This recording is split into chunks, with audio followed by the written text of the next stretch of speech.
Grade की class और पद्यांश के प्रकरण की हम लोग चर्चा कर रहे थे और उसमें हम लोग पद्यांश के जो पूछे जाने वाले प्रश्न थे रस और अलंकार के टॉपिक, तो उस रस के टॉपिक में से हमने पिछले वीडियो में आपको जो है क्या दिया था, श्रृंगार रस दिया था। ठीक है, अब वो श्रृंगार रस के जो दो भेद हम लोगों ने पढ़े थे, एक संयोग श्रृंगार और एक वियोग श्रृंगार। तो श्रृंगार रस के संयोग श्रृंगार पिछले वीडियो में आपको हम बता चुके हैं। आज का जो प्रकरण होगा वो वियोग श्रृंगार का होगा। ठीक है, आज का जो प्रकरण होगा वो वियोग श्रृंगार का होगा। ठीक है ना।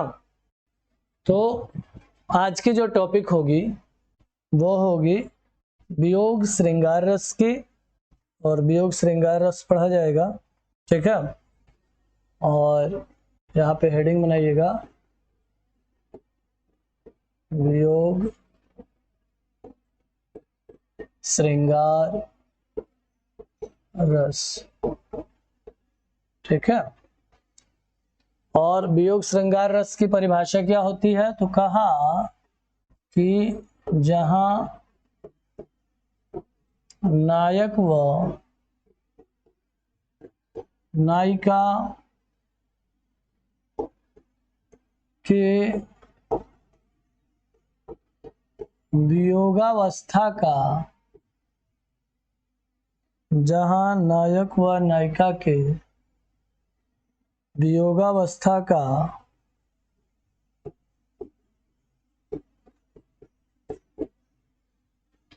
वर्णन किया जाए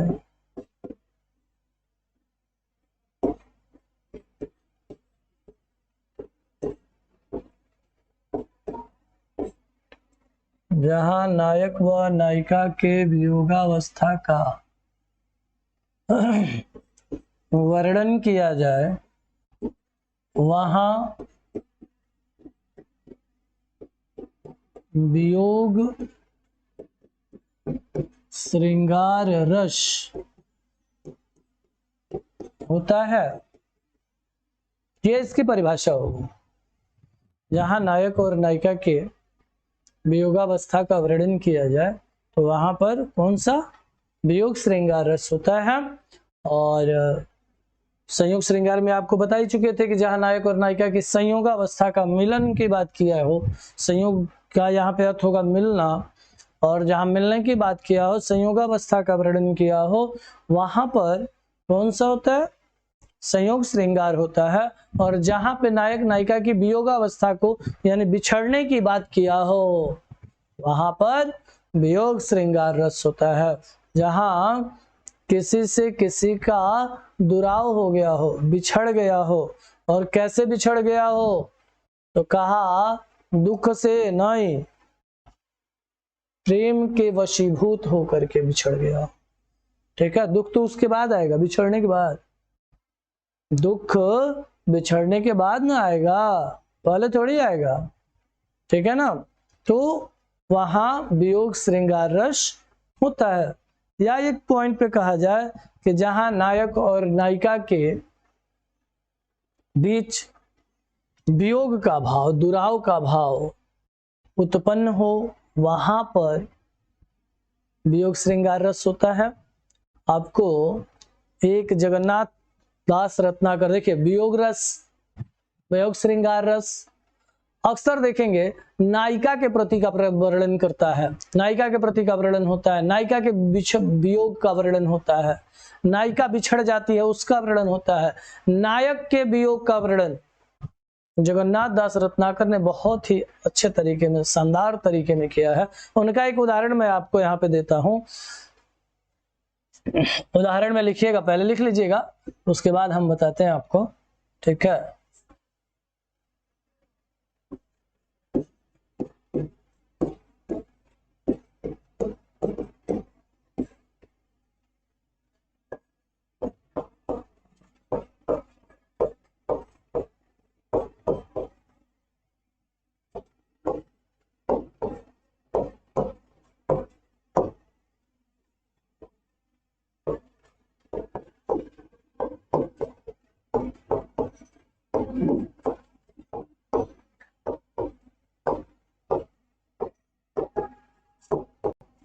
पढ़िएगा, कहा है राधिका का उन्माद चढ़ा कोई उन्माद नहीं है, राधिका के हो न हो।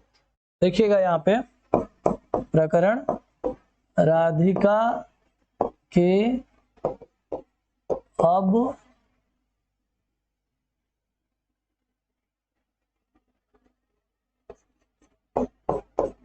हो न हो,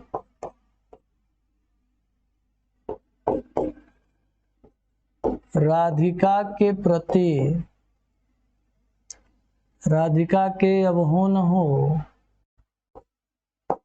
राधिका के प्रति मानस में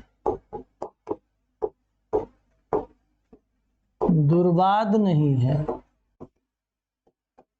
देखिएगा, राधिका का उन्माद चढ़ा अब कोई उन्माद नहीं है, राधिका के अब हो न हो, राधिका के प्रति मानस में दुर्वाद नहीं है। राधिका के पहले नहीं था कुछ, राधिका के पहले नहीं था कुछ, राधिका के कुछ बाद नहीं है। राधिका के पहले नहीं था कुछ, राधिका के कुछ बाद नहीं है, याद में है राधिका इतनी। देखिएगा, याद में है राधिका इतनी,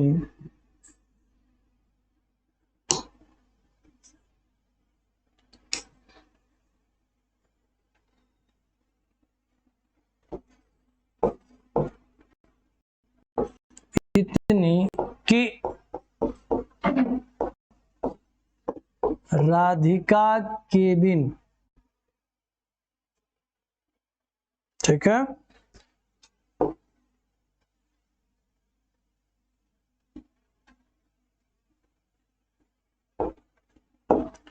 राधिका के बिन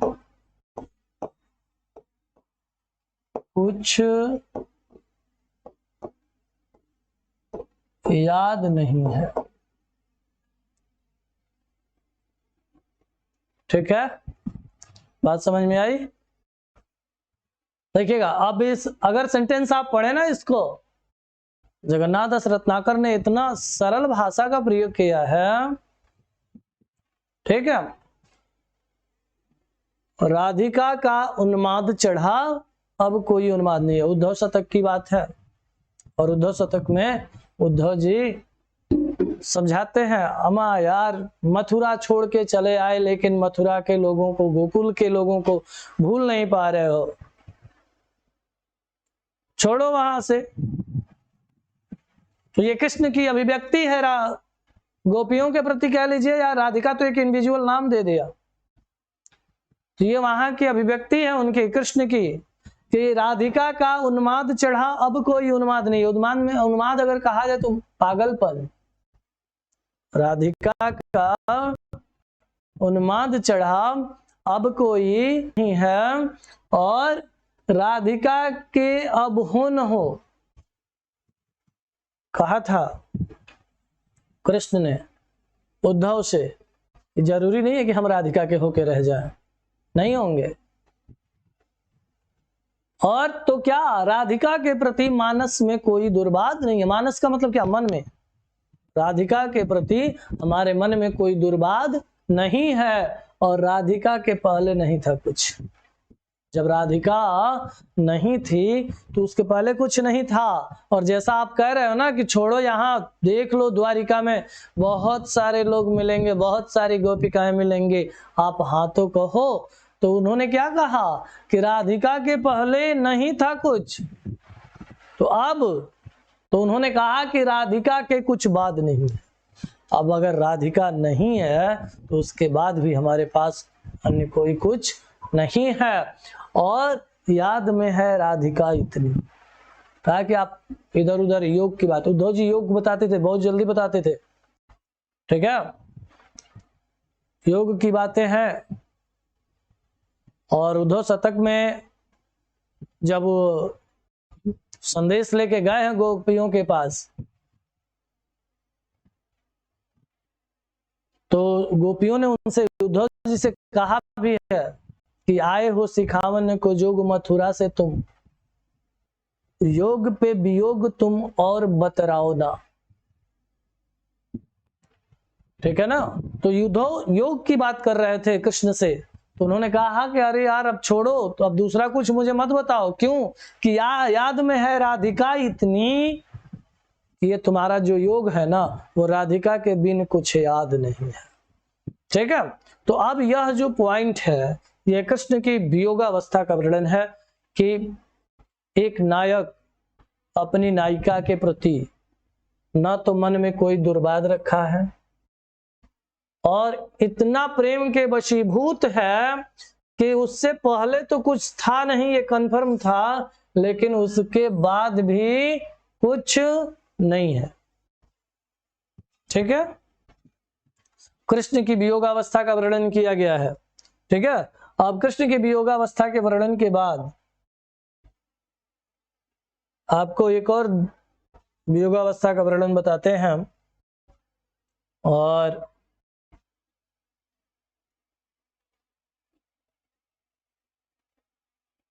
ठीक है,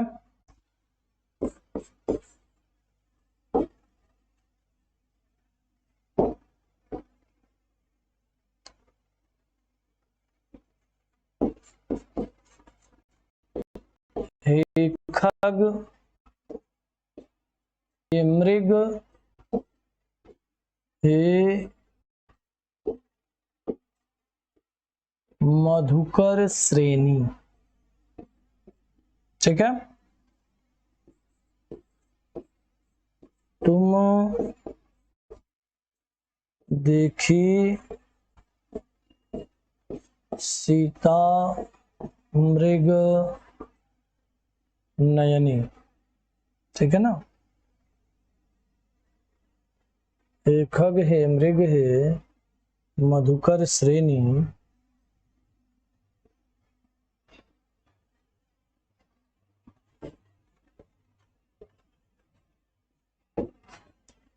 ठीक है। अब इस उदाहरण को यदि आप देखें तो यह उदाहरण जो है कहां से लाया गया है पता है? यह उदाहरण रामचरितमानस से लाया गया है, तुलसीदास जी के द्वारा लिखित है रामचरितमानस। अब उस रामचरितमानस में तुलसीदास जी ने राम की एक अप्रतिम वियोगावस्था का वर्णन किया है,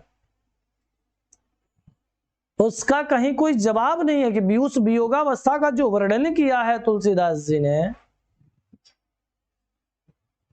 अब आप देख लीजिए, एक पॉइंट आपको दिखा देते हैं यहाँ पे, नाम है हे खग, हे मृग, हे मधुकर, हे श्रेणी। अब देख लीजिएगा नाम किसका किसका आया, खग माने पक्षी, ठीक है। पक्षियों में मनुष्य की भाषा एक बोल सकता है तो वो है तोता या मैना, ठीक है। शंकराचार्य के समय में भी बात आई थी, वाराणसी में जब मंडन मिश्र का धाम पूछ रहे थे तो वहां की पानी भरने वाली कहारिनों ने संस्कृत भाषा में उनको बताया था, ठीक है ना, कि जहां पर तोता और मैना जगत ध्रुवम स्यात् जगदत् ध्रुवम स्यात् की चर्चा कर रहे होंगे, ठीक है। तो वहां पक्षियों की बोलने की बात आई है कि मानव की भाषा में पक्षी बोलते हैं कुछ ऐसे पक्षी, यहाँ खग दे दिया, खग अर्थात कह दिया जाए तो पक्षियों का समूह, अगर तोता मैना ना हो तो राम ने किससे पूछा, पक्षियों से, तो सभी पक्षी क्या मानवीय भाषा में बात कर सकते थे? तो फिर पक्षियों की भाषा लुप्त हो जाती।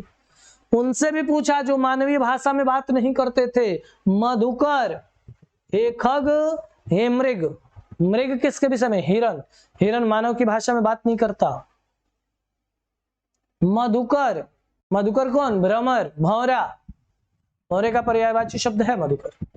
तो कहा कि मधुकर से भी उन्होंने पूछा। श्रेणी, श्रेणी बताए किसको कहते हैं? श्रेणी जो है, अगर आपकी बोलचाल की भाषा में बात किया जाए तो झिंगुर उसको कहते हैं, जो गुंजार करते हैं ना झिंगुर बरसात के मौसम में, उनकी बात करता है। राम ने ऐसे ऐसे लोगों से पूछा जिनसे उनका कोई वास्ता नहीं है, उनकी बात न समझ सकते हैं, न बता सकते हैं, ऐसे लोगों से पूछा था। यह है वियोगावस्था। इसका भान ही नहीं कि मेरे सवाल का जवाब कोई देगा कि नहीं देगा, इससे कोई लेना देना नहीं है उनका। कोई तो बता दे, किसी के द्वारा पता चल जाए, कोई ये तो सुना दे कि हाँ मैंने सीता को देखा है। उस जब बात को कहा, तुम देखी सीता मृग नयनी। ठीक है। अब ये वियोग की पराकाष्ठा देखिए आप कि हे खग मृग हे मधुकर श्रेणी, इन चारों में से कम है ऐसे जो मानवीय भाषा में बात कर सकते हैं। लेकिन मानवीय भाषा में बात करने के साथ साथ जो अमानवीय भाषा का प्रयोग, अमानवीय भाषा का मतलब जो मानव की भाषा का प्रयोग न जान रहे हैं, नहीं कर पाएंगे मानव की भाषा का प्रयोग, उनकी बात, उनसे भी राम ने पूछा। यह है वियोगावस्था का प्रकरण। भान नहीं है कि हाँ कौन मुझे उसका सही एड्रेस बता सकता है, पता बता सकता है। पूछो, कोई तो बताए। इसके आधार पर, इसके अकॉर्डिंग जो है देखिएगा, तुलसीदास जी ने जो है वियोग की एकदम चरम सीमा का वर्णन किया है। ठीक है। तो ये रामचरितमानस का एक और आपको दिखाते हैं। अरे वहां गोपिकाओं के प्रति है।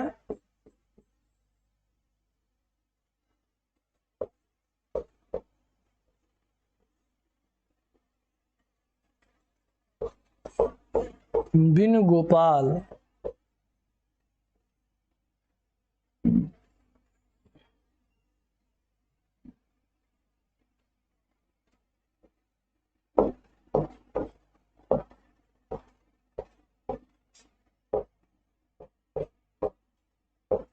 वैरन भाई कुंज, बिनु गोपाल बैरन भई कुंज, और इसकी अगली लाइन होगी तब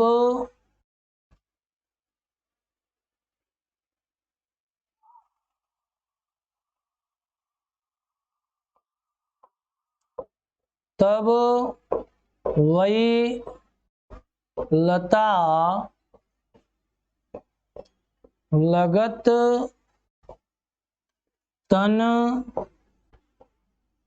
शीतल,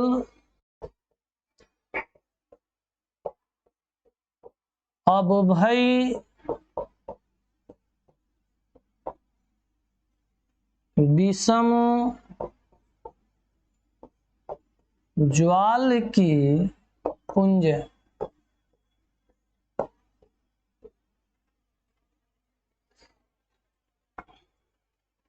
देखिएगा, गोपिकाओं का वियोग है किसके प्रति? गोपिकाओं का वियोग है किसके प्रति? कृष्ण के प्रति। और कहा है इसमें कि बिनु गोपाल वैरनी भई कुंजे, यानी गोपाल के बिना, कृष्ण के बिना ये जो कुंज है, कुंज का अर्थात बागीचा है, बागीचा अर्थात कहाँ जहां भ्रमण करते थे वहां की बात। जब वहां अब जाते हैं तो क्या होता है? तो कहा कि जब गोपाल के साथ आती थी ना घूमने तो क्या होता था? तब वही लता लगत तन शीतल, ये जो लताएं हैं, ये जो हवाएं हैं, जो वृक्षों की जो छाया है वो ठंडी लगती थी, आनंद देती थी, शीतल लगती थी, अच्छी लगती थी। लेकिन जब से गोपाल हमसे दूर हो गए हैं तब से क्या हुआ है? अब भाई विषम ज्वाल की पुंज, अब मानो वही ज्वालाओं का ढेर समझ में आती है। वो इतनी तेज ज्वाला लगती है, मतलब इतना ताप लगता है कि यहाँ रहने को मन नहीं करता। यह भी वियोगावस्था का वर्णन है। ठीक है। और उन्हीं की एक और पंक्तियां हैं, कौन सी? और निस्दिन बरसत नयन हमारे, सदा रहस्य पावस ऋतु हम पे, जबते श्याम सिधारे। ठीक है ना, ये भी पंक्ति है, लिख देते हैं आपके लिए। ठीक है, उदाहरण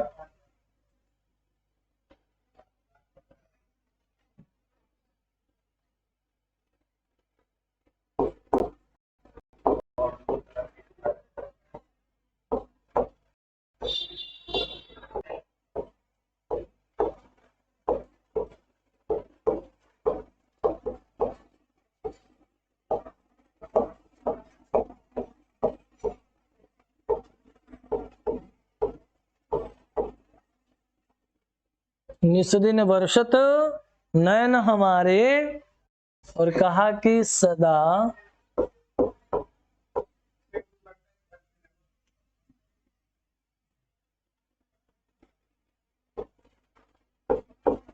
रहसी पावश ऋतु हम पे,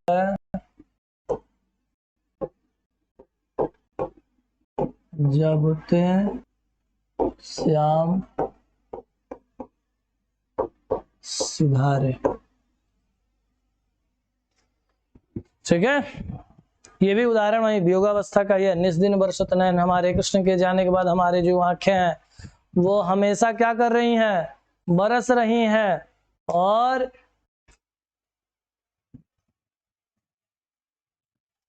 कैसी स्थिति है, कैसा माहौल बना है हम लोगों का, तो उसके विषय में कहा कि सदा रहसी पावस, पावस बने जानते हैं, पावस ऋतु, पतझड़।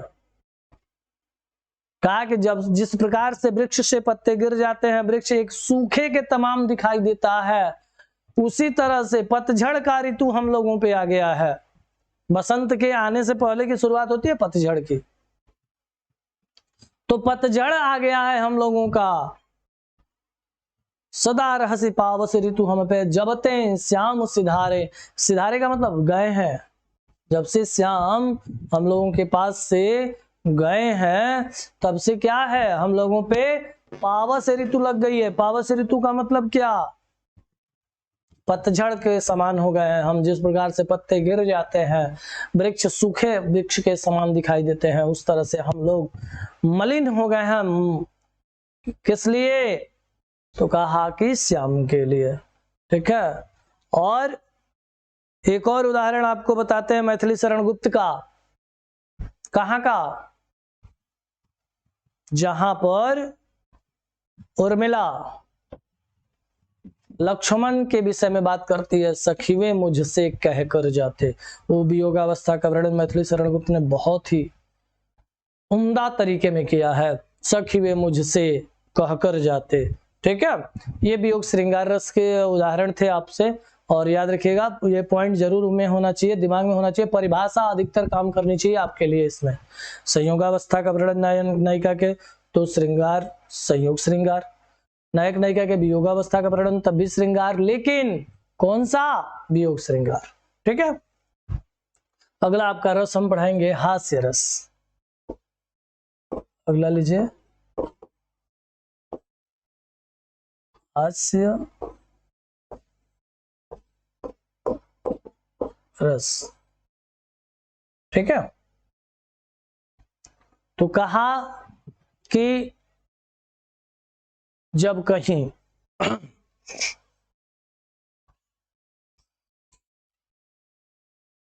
जब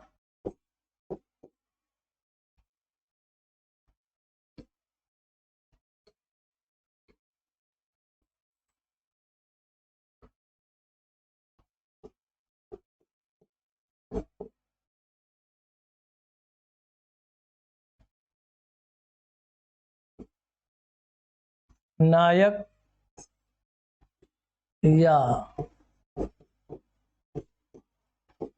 नायिका के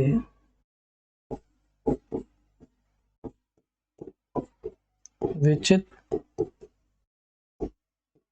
वेशभूषा, कथन,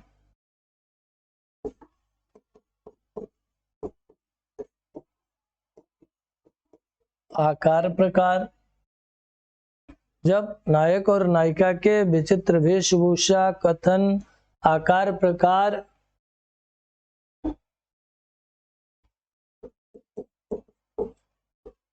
हंसी उत्पन्न करने वाले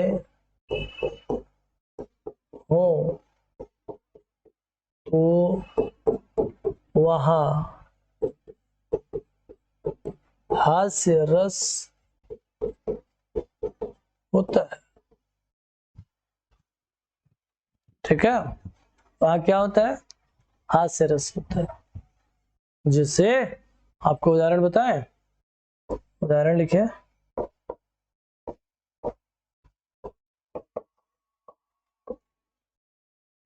ठीक है ना, उदाहरण में लिखिएगा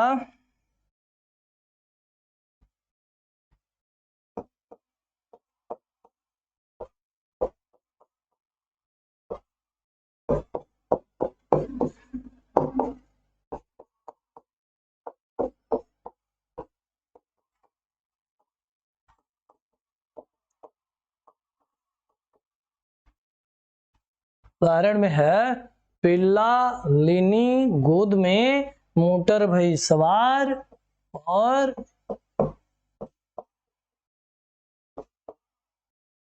अली भूली घूमन चली।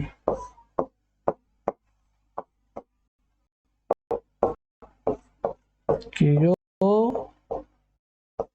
समाज सुधार। ठीक है, अली भूली घूमन चली, कियो समाज सुधार। अब देखना, इसमें एक नायिका है और वह नायिका दया क्या की, तो कहा पिल्ला लीनी गोद में। क्या लिया? कुत्ते के बच्चे को गोद में लिया और मोटर पे सवार हुई। और जब कुत्ते के बच्चे को गोद में ले लिया तो वही उसका दोस्त बन गया। तो उसके विषय में क्या कहा कि अली भूली घूमन चली।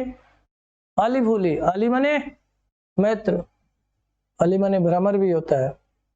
मैंने अपने सखियों को भूल गई अब। और दायित्व क्या था?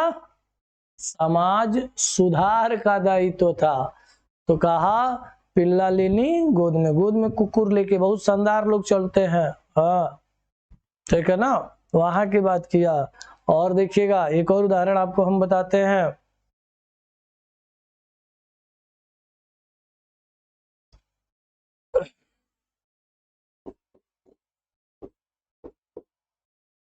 पत्नी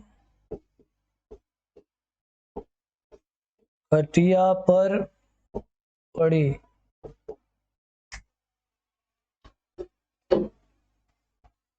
ठीक है, पत्नी खटिया पर पड़ी।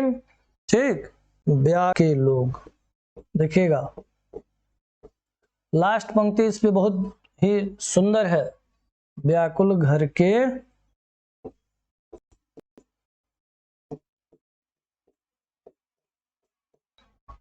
और क्या कहा? व्याकुलता का कारण समझ न पाए लोग। व्याकुलता का कारण समझ न पाए लोग। और समझ न पाए रोग, तब एक वैद्य बुलाया। समझ न पाए रोग, तब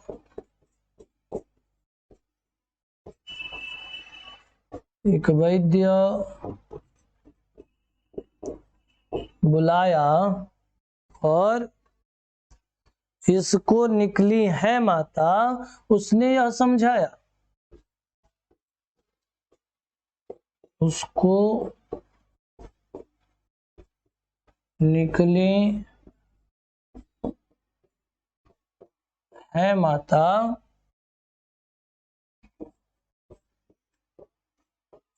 उसने यह समझाया।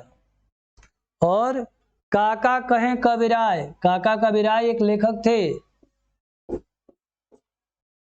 कहें काका कबीराय,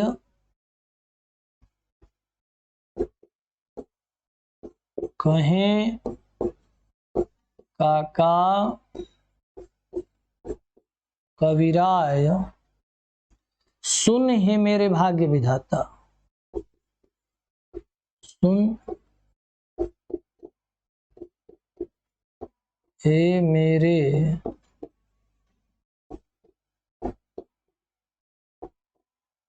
भाग्य विधाता। ठीक है, अगली पंक्ति यहां लिख दे रहा हूं। हमने समझा,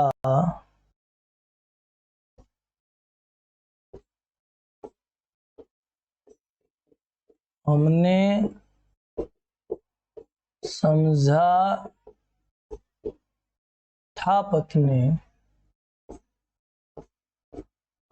ये तो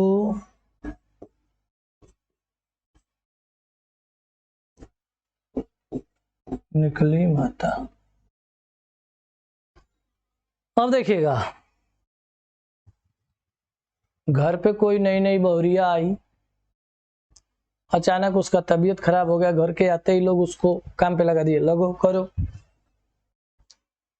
ठीक, तो कहता है ना कि जैसे लोग होते हैं वैसे उनको समझाने, कहने, बताने, रहने वाले लोग भी मिल जाते हैं। तो तबीयत खराब हुआ तो उसके विषय पर काका कबीराय की पंक्ति आई कि पत्नी खटिया पर पड़ी, पत्नी जो है खटिया पर पड़ी हुई है। ठीक है, और क्या कहा, व्याकुल घर के लोग, नई नई बहू आई थी, घर के लोग सारे व्याकुल हो गए, हरि राम क्या हुआ।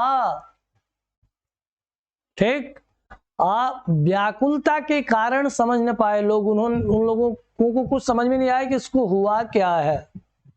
जब समझ नहीं आया तो उन लोगों ने पास पड़ोस का एक डॉक्टर बुला लिया, और जब डॉक्टर बुलाया तो डॉक्टर ने उनको समझाया। क्या समझाया कि इसको तो माता निकली हुई है। माता निकली हुई है का मतलब क्या, हमारे गांव में माता निकलने का एक पॉइंट होता है, शीतला माता निकली हुई है, डॉक्टरी भाषा में चेचक उसको कहते हैं। तो कहा कि माता निकली हुई है, ये डॉक्टर ने उनको समझाया। तो काका कबीराय ने कहा कि जिसका विवाह हुआ था उसके साथ वो बेचारा सर पकड़ लिया। क्या, मैं तो विवाह पत्नी समझ के किया था, लेकिन तो यह मेरे भाग्य विधाता, इसको तूने मुझे क्या निकाल दिया, मेरी माता बना दिया। तो इस प्रकार के मनोविनोद जहां हुआ करते हैं, जिस भक्ति से हुआ करते हैं, वहां पर जो है क्या होता है, श्रृंगार रस, अरे हास्य रस होता है। श्रृंगार रस आपको पहले पढ़ा चुके हैं। ठीक है ना, तो अब आप इसमें देखेंगे यहाँ पे हास्य रस के अन्य उदाहरण भी हैं। ठीक है ना, कहा कि आधा पात बबूल का, ठीक है,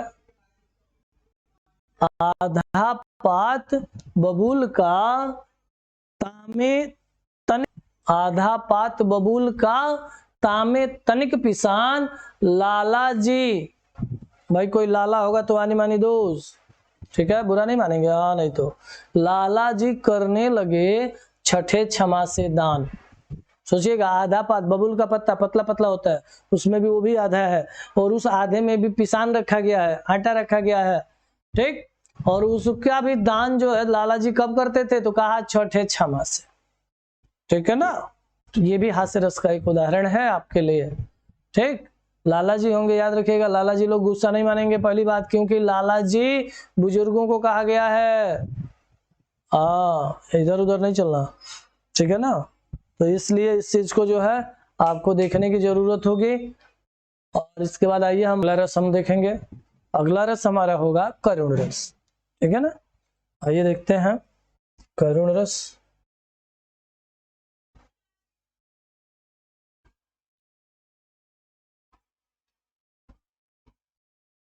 ये होगा अब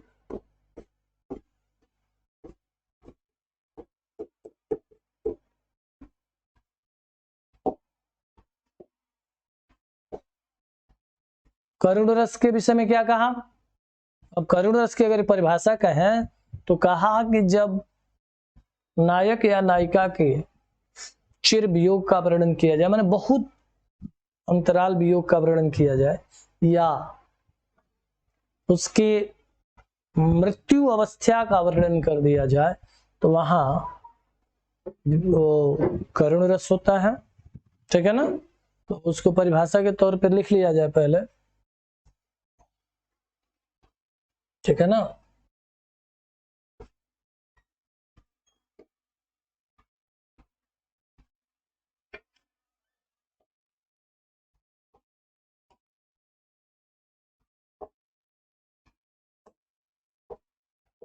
जब नायक नायिका के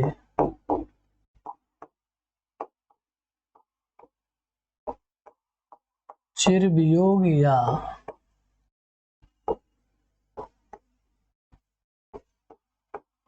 मृत्यु का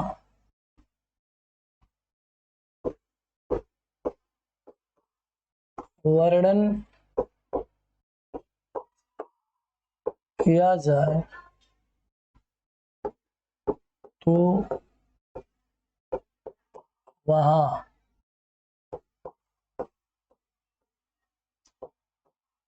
करुण रस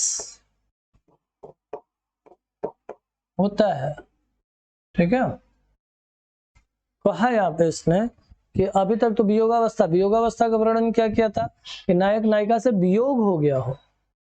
अब यहाँ क्या किया, चिर वियोग किया, मतलब ना मिलने की बात किया, कभी मिले ही ना हो, ऐसा वियोग हुआ हो, तो ऐसे वियोग को जो है करुण रस की प्रतीति होती है, ठीक है ना। तो वहां पर करुण रस होता है। और या किसी से मृत्यु के कारण वियोग हो गया हो तो वहां करुण रस होता है, ठीक है। तो इस चीज का ध्यान रखेंगे। आइए एक पंक्तियां उदाहरण के साथ हम समझते हैं।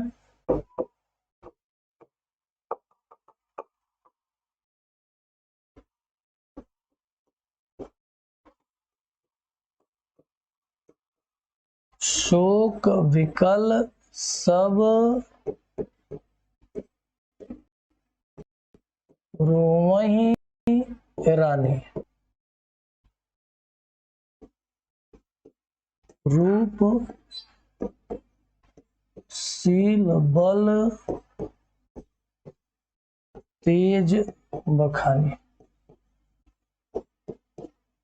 ठीक है ना। रूप शील बल तेज बखानी। और एक उदाहरण यहां कहा, करहीं विलाप अनेक प्रकारा, करहीं विलाप अनेक प्रकारा,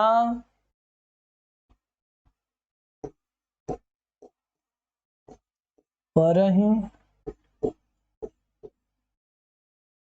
भूमि पर बारहीं बारह, ठीक है। ये जो है भूमि पर के जगह पे तल करिए, तल आसान हो जाएगा,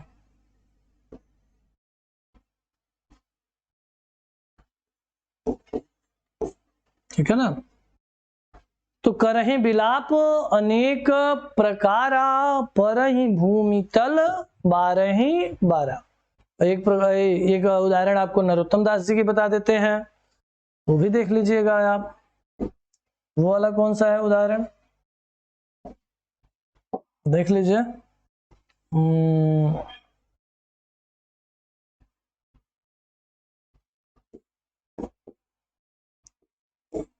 पानी परात को हाथ छुयो नहीं, नयनन के जल से पग धोए। पानी परात को हाथ छुयो नहीं, नयनन के जल से पग धोए। ठीक है, आपको इसकी अन्य पंक्ति भी अभी आपको बताते हैं, इसमें अन्य पंक्तियां हैं। ठीक है, और इसका जो प्रकरण है बहुत ही मतलब उनके नरोत्तम दास जी के द्वारा सुदामा चरित नामक प्रकरण लिखा गया, और उसमें जो है एक बहुत ही शानदार सुदामा के चरित्र का वर्णन किया गया कृष्ण के सामने। ठीक है, कृष्ण के और सुदामा की मित्रता का, तो उसके समय का यहाँ पे वर्णन है। पानी परात को हाथ छुयो नहीं, नयन के जल से पग धोए। एक उदाहरण आपको और बताता हूं, मैं हूं वही जिसका हुआ था ग्रंथि बंधन साथ में। आपको एक और उदाहरण बता दूं, देख लीजिएगा। मैं हूं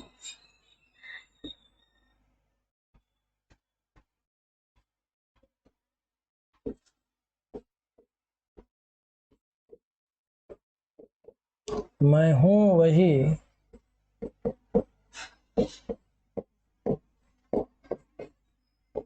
जिसका हुआ था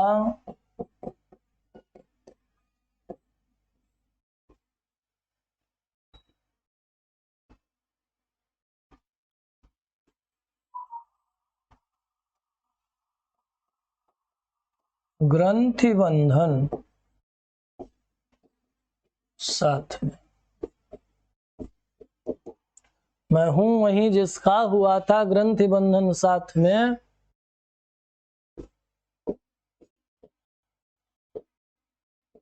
मैं हूं वही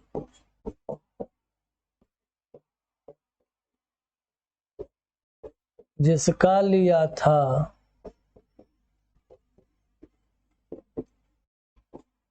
हाथ अपने। मैं हूं वही जिसका लिया था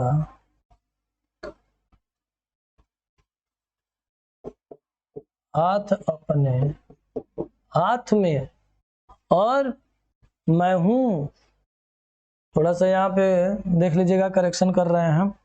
ठीक है, क्योंकि यहाँ एक ही पास दोनों हूं हो गया तो मामला आप लोग समझने में गड़बड़ा देंगे, तो हम सोच रहे हैं इसको थोड़ा सा सही कर दें। ठीक है,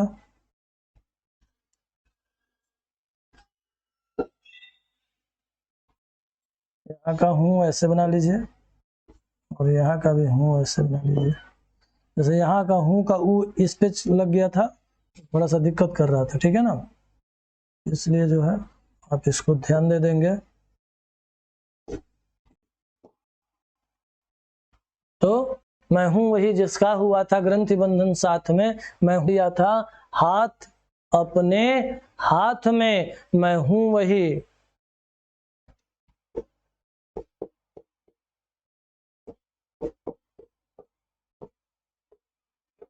मैं हूं वही जिसका किया था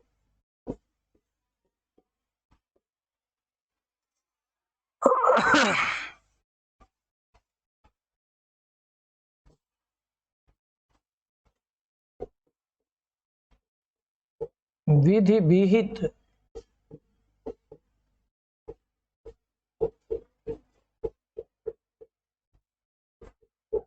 मैं हूं वही जिसका किया था विधि विहित अर्धांगिनी, भूलो न मुझको नाथ मैं हूं।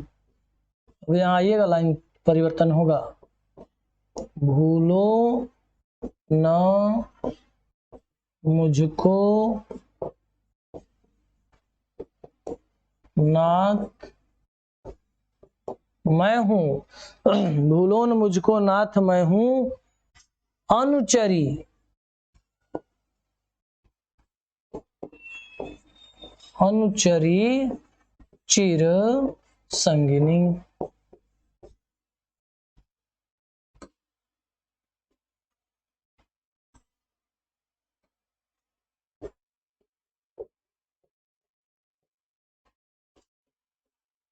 ठीक है ना। अब देखिएगा, आपको एक चीज बताते चलते हैं यहाँ पे, और एक जो है नए सिरे में आपके पास रखेंगे करुण रस। और करुण रस के विषय में कहा कि जब नायक नायिका के चिर वियोग या मृत्यु का वर्णन किया जाए, और या एक परिभाषा और काम करती है, या किसी को देख करके मन में शोक का भाव उत्पन्न हो जाए, कोई अपना प्रिय मित्र है अचानक दिखा और उसकी दशा को देख करके मन विचलित हो जाए, तो वहां भी शोक होता है। ठीक है, जैसे आप देखेंगे, शोक बिकल सब रोमहि रानी, रूप शील बल तेज बखानी, करहि विलाप अनेक प्रकारा, परहि भूमि तल बारहि बारह। यहाँ पे क्या कहा, कैसे, तो कहा कि शोक बिकल सब रोमहि रानी, ये जानते हैं कहाँ का प्रकरण है, रामचरित मानस का प्रकरण है। कहाँ का प्रकरण है, रामचरित मानस का, और वो भी कहाँ का, लंका कांड का। लंका कांड को वाल्मीकि ने युद्ध कांड कहा है। ठीक है ना।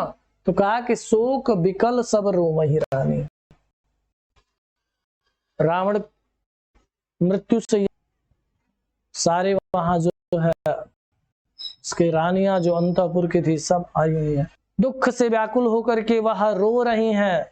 और किस प्रकार से रो रही हैं, तो कहा कि रूप शील बल तेज, उसके रूप का वर्णन करके, उसके शील का वर्णन करके, उसके बल का वर्णन करके, उसके तेज का वर्णन करके, कि आप इतने तेजस्वी थे, आप इतने बलशाली थे, आप इतने शीलवान थे। ये भी रावण बहुत शीलवान था, ये भी बात बताया गया है। तो उसके इन सब चीजों का कहा, करहि विलाप अनेक प्रकारा, अनेक प्रकार से लोग विलाप कर रहे हैं, विलाप अनेक प्रकार से कर रही हैं रानियां। और परहि भूमि तल, भूमि के तल पर, भूमि पर क्या करता है, तो कहा परहि यानी गिर रही हैं, कितनी, तो कहा 12 ही 12, गिनती नहीं है, मूर्छित हो जा रही है रावण के बल को, शील को, तेज को बखान करके। ठीक है। तीसरा जो आपके पास सामने उदाहरण है, हमने आपको बताया था कि यह कहां से है, यह सुदामा चरित से है। और कौन लिखा था, तो नरोत्तम दास जी लिखे थे। ठीक है, नरोत्तम दास जी द्वारा लिखित यह लाइन है कि पाय बेहाल कंटक जाल लगे, पुनि जोए हाय महा दुख पाय सखा, तुम आय इतय न कितय दिन खोए। ठीक, पानी परात को हाथ छुयो नहीं नयन, देख सुदामा की दीन दशा, करुणा करके करुणा निधि रोए। और पानी परात को हाथ छुयो नहीं, नयन के जल से पग धोए।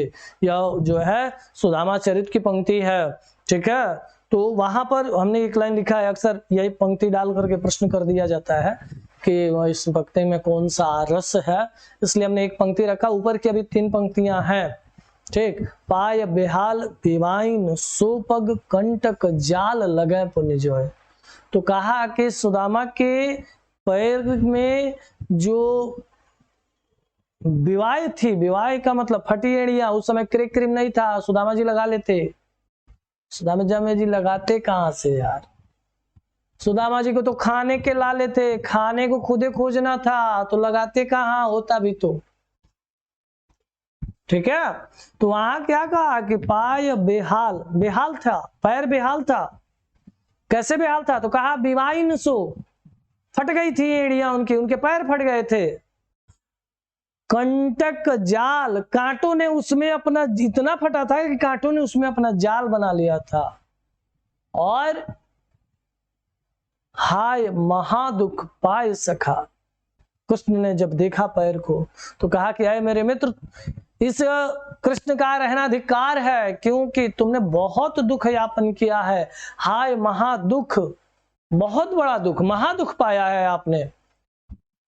आए इतय न कितय दिन खोए, तुम इतने दिन कहां थे।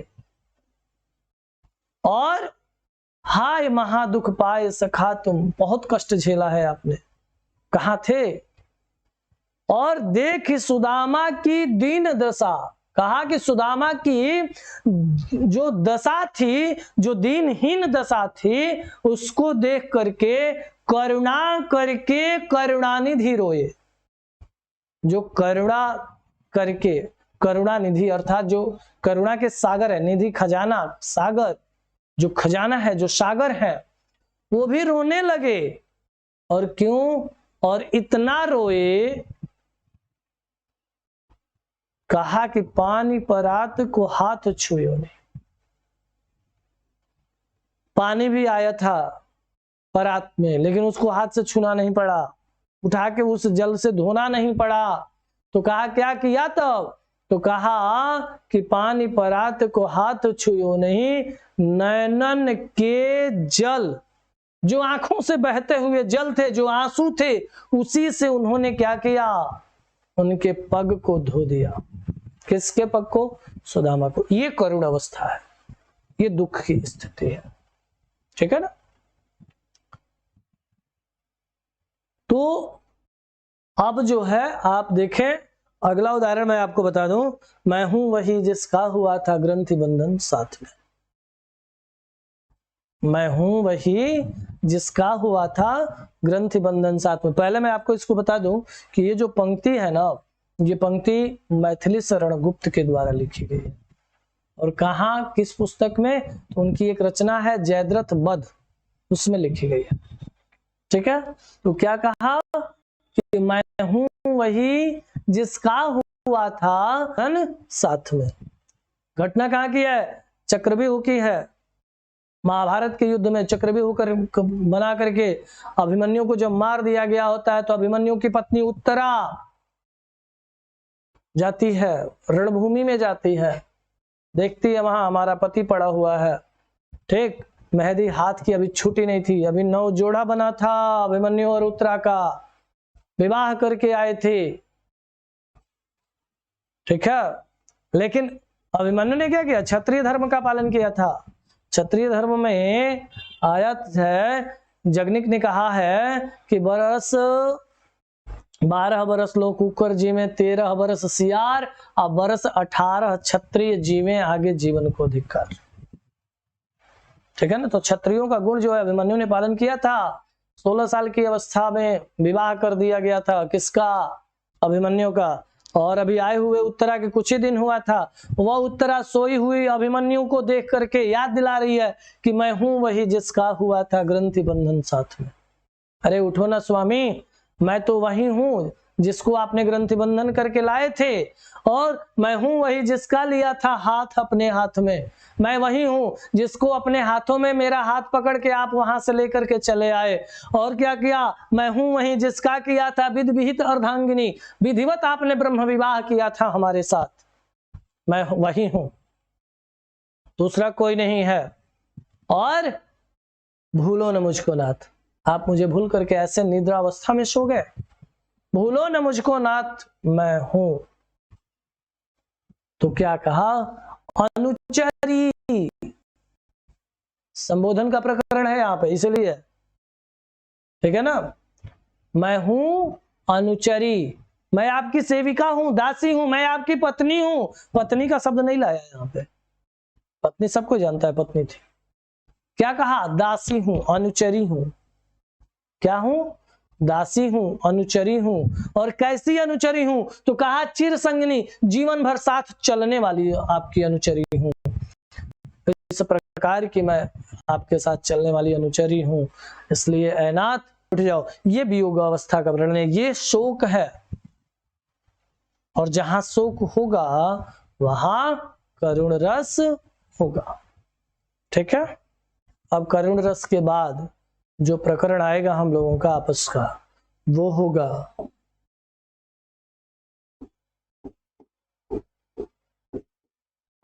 रौद्र रस, ठीक है। और रौद्र रस का जो है स्थायी भाव होता है, वो है इसका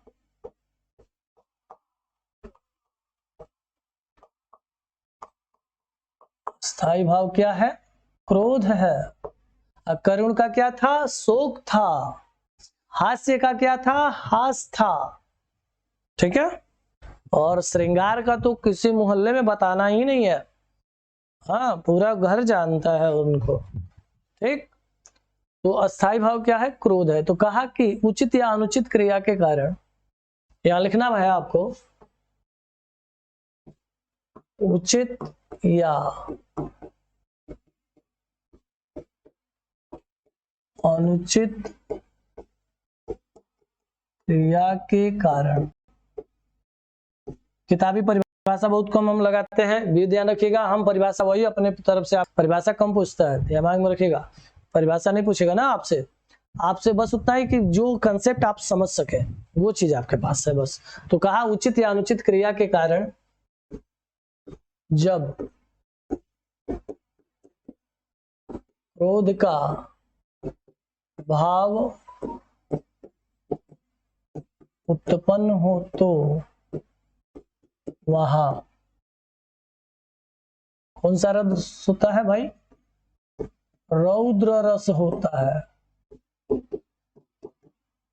ठीक है, रौद्र रस होता है। उदाहरण देख लीजिएगा, आपको उदाहरण बता देते हैं।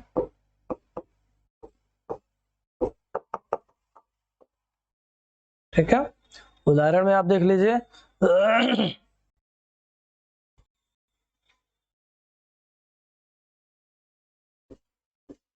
सुना हूं राम जी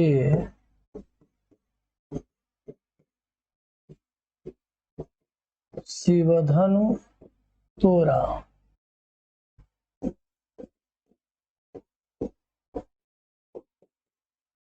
सहस बाहु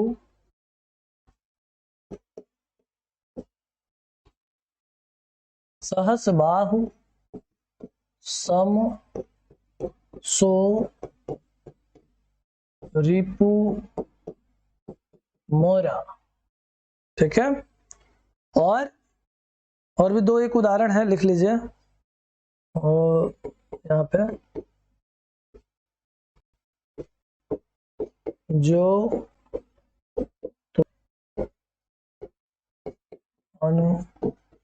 अनुशासन पावं कंदुक इव ब्रह्मांड उठावं। ठीक है, और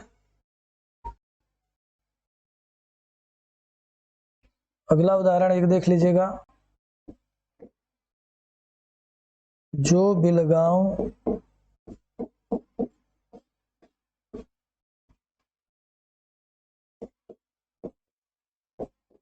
बिहाई समाजा न तो मारे जइहे सब राजा।